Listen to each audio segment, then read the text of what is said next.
Bueno, buenas tardes a todos. Aquí estamos con Rubén en el museo. Gracias por la visita a Canal 5. Y bueno, para celebrar el Día de los Museos, aquí estamos con el museo con las puertas abiertas, pero cerradas por el gran frío que hace. Y gracias a Dios tenemos muchas visitas. Sí, generalmente esta apertura del museo se hace festejando la noche de los museos, pero dado el frío hemos pensado que lo mejor es hacerla a la tarde, ¿no? Entonces vamos a estar hasta las 6 de la tarde acá en el museo. Bueno, muy bien. Aprovechando que mañana es el Día Internacional del Médico de Familia, quisimos preparar un sencillo homenaje a los médicos de nuestra comunidad, a quienes les debemos tanto. Y bueno, de todo lo que tenemos hemos exhibido un poquito. Y tenemos algunas fotos muy importantes. Yo creo que la gente se va a emocionar de ver algunas fotos de nuestros médicos, de la ambulancia, del hospital, que tanto nos ha brindado a lo largo de todos los años desde su fundación, los médicos que tanto hemos querido y a quienes hemos respetado tanto. Y bueno, ahí están, tenemos también algunos elementos también que pertenecieron a algunos médicos de nuestro pueblo, bueno, ya fallecidos aún, y muchas cosas del hospital municipal a partir de su inauguración. Y lo que más llama la atención a la gente es el libro de movimiento de enfermos, que lo tenemos aquí. Entonces se pueden venir y buscarse, a ver si han nacido en el hospital, seguramente va a estar la entrada de mamá ahí en el libro. Está desde el año 1936, abrilo si querés Rubén, hasta el año 1967 aproximadamente. Y es muy interesante porque en el hospital los nacimientos, defunciones o enfermedades que tenían y por la cual tuvieron que estar internadas, ¿no? Claro, y está el nombre de la enfermedad, si fueron dados de alta, si fueron operados. Es muy interesante y entretenido buscarse. Bueno, hemos tenido la visita de Fabricio Criado, que nos visitó, estamos re contentos que haya venido, de Florencia con su hija Delfina, nenes que pasan por la vereda y entran, así que estamos muy contentos. Y mirá, esto que está acá, a ver si lo reconoce la gente, los sillones. Estos sillones pertenecían a la sala de espera del hospital y muchos se habrán sentado en él seguramente esperando que los atiendan. Con mucho miedo, porque ahí nos vacunaban, entrábamos al hospital, nos sentábamos en estos sillones a esperar que la enfermera nos vacunara, así que hemos pasado muchos nervios en estos sillones. Ahí cuando éramos chicos y veíamos ese cartelito que dice aquí se vacuna, ya nos agarraba un poco de terror. Temblequeo. El temblequeo, sí. Bueno, ahí tenemos la lista de los médicos, Rubén. Claro, estos son los médicos que pasaron por General Alvear, que cumplieron una función de atención a la gente, a las diferentes enfermedades, sobre todo en la época en que había enfermedades muy, muy peligrosas como el cólera. Y ahí tenemos los médicos que pasaron más o menos hasta el año 1950. Bien, ¿y quién no se acuerda, los más grandecitos, ¿no?, del doctor Fernández?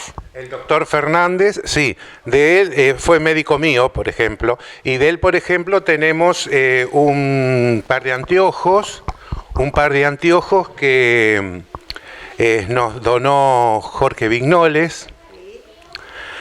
¿Y esto para qué era, Rubén, esto que está acá? Esto era para hacer ventosas, son ventosas, que era para sacar decían el aire del cuerpo, el aire que se juntaba cuando es ¿En los pulmones era que se juntaba? Claro, en la pleura, ¿no? Ah, claro, claro. En los pulmones, claro. ¿Y qué te ponían fuego ahí adentro? Se ponía alcohol, se prendía fuego el alcohol y cuando te lo ponían se apagaba, digamos, para falta de oxígeno se apagaba. Bueno, acá estos médicos, uno que seguramente mucha gente fue atendido por él, fue el doctor Altave, bueno, que a través de las generaciones después tuvo el hijo que fue Pollo Altave y después Pollito, o sea, una generación de médicos que pasaron por General Alvear. Bien. También tenemos en esta revista Perfiles del año 54 una entrevista que se le hizo al doctor Gabriel Molina, Alberto Gabriel Molina, y cuenta por qué vino a General Alvear, cuándo vino, cómo se sintió en este pueblo. Sí, fue un médico también muy destacado y muy querido, y fue intendente en la época del peronismo acá en Alvear. Bueno, y lo tenemos a Fabricio, que es el hijo de Julio Criado, de tan recordado y tan querido por todos. Así que bueno, no tenemos objetos o documentación de todos los médicos, pero vamos a tenerla porque vamos... Hemos podido ir rescatando, ¿no? Que sí tenemos muchas cosas del hospital municipal y de farmacias que han estado instaladas en nuestro pueblo.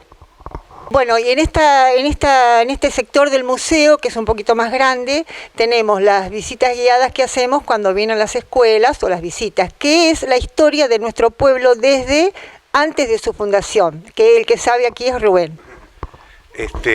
Sí, bueno, porque en nuestra región, al principio, digamos, fue cruzada por diferentes caravanas que iban en busca de la sal hacia las salinas que estaban al sur de la provincia de Buenos Aires, y en cierta forma indígenas no había físicamente en General Alvear, pero sí en Tapalqué y Azul. Y hacían algunas excursiones para cazar algunos animales a esta zona. Pero cuando comienza el avance, digamos, del hombre blanco, por así decirlo, comienza un conflicto con los indígenas, pero mientras fue Rosa gobernador, llegaron a acuerdos. Rosa, a través de dádivas y a través de entregarle determinados alimentos y eso, consiguió una paz que duró bastante en nuestro pueblo. Y así se fue fundando, por ejemplo, diferentes fuertes. Con la fundación de fuertes vamos a tener que y la caída de Rosas, al caer Rosas del poder, nuevamente los indígenas comienzan a entrar en esta zona, sobre todo porque esas primeras estancias comienzan a capturar el ganado, que era cimarrón, y comienzan a tenerlo en sus estancias. Entonces los indígenas, generalmente por el hambre, porque al ir extinguiéndose el ganado cimarrón, veían la necesidad de ir atacando las estancias, y al mismo tiempo del ataque de las estancias para obtener ese ganado, también se llevaban algunas cautivas con la necesidad después de negociar, ¿no? Con el hombre blanco. Entonces los estancieros que estaban instalados en la zona comienzan a pedirle al gobierno sobre la necesidad de instalar un fortín en nuestra zona. Ahí entonces es cuando se va a instalar el Fortín Esperanza, que el mayor Agustín Noguera fue el primer comandante de ese fortín. El fortín fue fundado en 1854. Pero en el 53, Pastor Obligado, el gobernador, fue el que decidió la construcción y la instalación de ese fortín. También hubo otro fortín que se fundó 4 años después, que fue el Fortín La Parva, que está por lo que es hoy la zona de Micheo. Bueno, y acá tenemos la vedette del fortín, que es el Fortín Esperanza, hecho a escala por Rubén Fondado. A los chicos les llama mucho la atención saber de cómo vivían esos soldados que vinieron a ocupar el fortín, qué era el mangrullo, dónde estaba el cañón, cómo era el puente levadizo, que no estaba rodeado de palo a pique, sino de un muro de barro, digamos, y a los chicos les llama mucho la atención. Y otras cosas que tenemos son las maquetas realizadas por Rubén de distintas partes del pueblo y edificios importantes. Por ejemplo, tenemos la plaza del 1920, cómo era la plaza, hecho a escala, cómo era la comisaría, En el lugar donde ahora está el busto de Hipólito Yrigoyen estaba la comisaría, cómo era el edificio municipal y la primera iglesia. De acá tenés que sacar, acá te ve el frente, eso estaba ubicado frente a la plaza, esas construcciones. Y todo esto fue demolido, porque ahí tenemos el primer templo, pero todo esto fue demolido para construir la municipalidad, el palacio municipal que tenemos actualmente. Lo tenemos también hecho por Rubén allá, en la maqueta. Sí, por allá tenemos allí el palacio municipal. Acá tenemos el Palacio Municipal con algunos detalles que no existen ahora, como es el mástil que está ubicado frente a la puerta de entrada. Y después tenemos la escuela número 1 que se construyó también en esa cuadra. Ese es el primer edificio de la escuela número 1. Después en la plaza se construyó lo que se puede decir que es como una especie de garita, como una especie de kiosco que se usaba donde las orquestas tocaban en el centro de la plaza. Por allá cuando mostraste mostraste la plaza ahí en el centro, ese kiosco que está, es el kiosco donde tocaba la orquesta. Y más tarde el kiosco se elimina y se va a erigir el monumento donde está el general Alvear, ¿no? Que fue modificado para el centenario de General Alvear. Ese monumento se modificó y se modernizó. Más acá, en este lugar donde estamos nosotros ahora, por ejemplo, es de la Asociación Española. Hacía antiguamente la Asociación Española, y donde después se fue ampliando todo el sector de cine, y este sector, que es la esquina donde estamos ahora, que como se puede ver es una esquina que no tenía ochava. Y no la tiene. Es lo que se ha conservado del antiguo edificio. Y acá tenemos lo que era el antiguo edificio del Club Unión de Empleados de Comercio, que también fue demolido casi en su totalidad, menos este sector, que es donde funciona, no sé, la escuela de taekwondo o algo de eso había ahora, ¿no? Ese lugar era donde se practicaban los deportes en las décadas del 70 y el 80, en Club Comercio. Ahí estaba la cancha de básquet, se jugaba al vóley, hacíamos las olimpiadas estudiantiles, ahí sería en esta parte de atrás, que todavía hay restos de la cancha de básquet en ese lugar. Sí, todavía quedan. Algunas baldosas, y no sé si está el poste del aro. Como verás, en el museo hay muchísimas cosas, y es histórico porque todo lo que ves es donado por la comunidad, donado por la gente. Las máquinas de escribir, aquella donada por las chicas de Merino, los chicos de Merino, pertenecía a doña Queubina. Con esto ella trabajaba y trabajaba para mantener a su familia. Bueno, cada objeto de acá tiene su historia particular, especial y bien alvearense. Por eso es tan importante este lugar. Cuando vienen los chicos les mostramos y les decimos, ¿qué es eso? Por supuesto no tienen idea. Es una cámara de fotos. ¿Cierto, Rubén? Claro, esa es una cámara de fotos que se usaba dentro del estudio, en este caso del estudio de Pacho, de don Florentino Pacho. Pero el inconveniente que tenemos es la falta de espacio. Así que, bueno, instamos a toda la comunidad a participar del museo, a venir, a, apoyarnos mutuamente para que esto siga adelante para siempre, porque realmente dentro de 100 años, ¿a dónde vamos a ser recordados además de nuestras familias? En este museo. Y siguiendo la recorrida vamos a tener muchos elementos de comercios. Allá, por ejemplo, pasamos todo allá un escritorio que era de Casa Mantovani y de Casa Nondedeu. Tenemos muchos elementos que pertenecían a comercios de ramos generales, que eran muy, muy importantes en nuestro pueblo, pues vendían de todo, desde autos a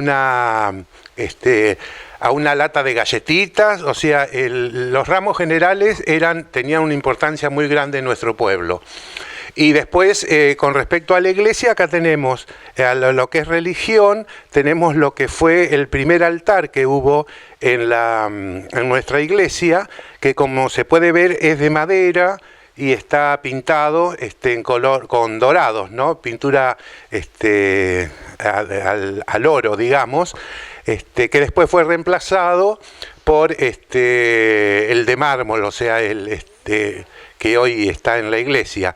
Aquí hay algunas fotos que nos muestran cómo era antiguamente el interior de la iglesia, acá, que se puede observar.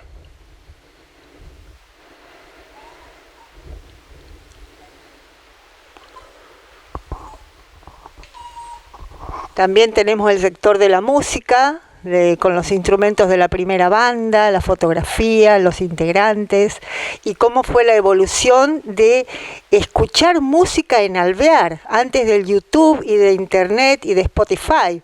Todo esto nos servía a nosotros para escuchar la música que se escuchaba en el mundo, digamos, ¿no? Desde, bueno, los primeros tocadiscos, los magazines para el auto, los pasacassettes, las radios. Y pensar que aquellos instrumentos estuvieron ahí tocando, ¿no? En el centro de la plaza. Generalmente los domingos la gente se venía y se reunía a escuchar música en la plaza. Imagínate que en esa época los italianos habían venido de Italia. ¿Dónde escuchaban su música italiana? Una tarantela la escuchaban en la plaza. Claro, o los españoles. También la jota, por ejemplo. Yo me acuerdo, cuando venían para las romerías, los grupos de españoles, las bandas de españoles, mi abuelo y mi abuela bailaban la jota en la vereda. Algo tan importante como es la música para el ser humano. Bueno, toda la historia tampoco tenemos mucho lugar, se darán cuenta por las imágenes, pero bueno, está todo ahí. Sí, y ahí tenemos muchos elementos también que son del ferrocarril y eso que no los tenemos expuestos por cuestiones de espacio. Bueno, acá tenemos, por ejemplo, la documentación, que es cuando se pide que se cree el poblado de General Alvear, o sea, un pueblo. ¿Con qué nombre? Bueno, con el mismo nombre que tenía, digamos, el Fortín. O sea, por eso el primer pueblo que tuvimos se llamó Pueblo Esperanza. Luego, posteriormente, se cambia el nombre por el de General Alvear. Algunos de los personajes que son los partícipes, digamos, de las primeras comisiones municipales, o sea, de una corporación. Este es muy importante porque don Roque Robles es el ancestro de muchas familias de Alvear, por ejemplo, de todos los Villaverde y Orella. Orella, claro.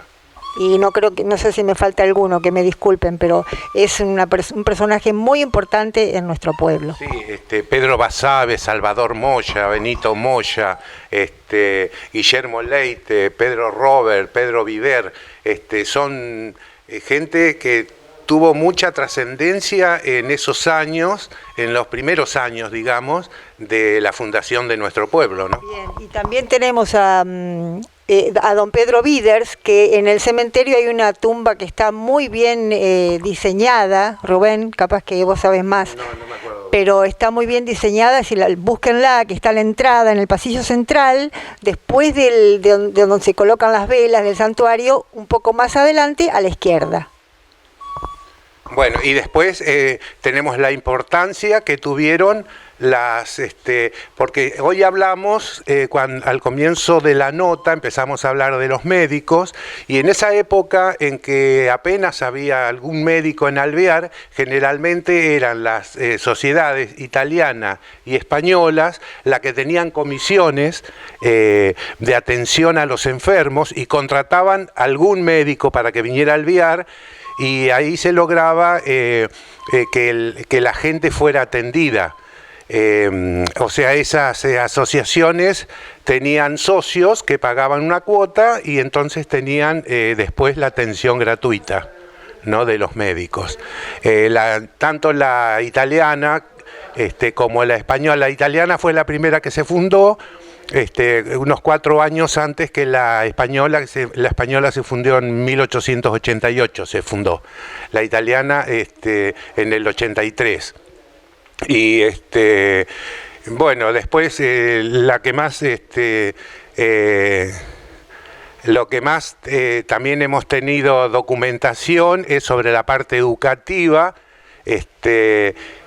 Entonces hemos visto hoy cómo era la primera escuela, la número 1 que tuvo General Alvear, y después cómo ya esa escuela se demolió, que era neoclásica, digamos, y ya se hizo una escuela más moderna, que es la actual escuela número 1 que tenemos ahora. La municipalidad también, a partir de aquella primera municipalidad, tuvo algunas reformas, se fue modernizando, digamos, y tuvo algunos cambios, sobre todo en sus veredas y eso. Y el Banco Provincia, que allá tenemos una foto de lo que fue el Banco Provincia cuando se construyó en el año 1921, y luego también ya para el centenario de General Alvear, ya todo eso comenzó después a demolerse y se modernizó el centro, digamos, urbanístico de General Alvear, ¿no? Hay muchos edificios que fueron desapareciendo, como el primer club social, que se demolió para hacer también uno totalmente nuevo. La estación, que lamentablemente se puede ser inactiva en cuanto a lo que es transporte, funciona ahí un servicio educativo.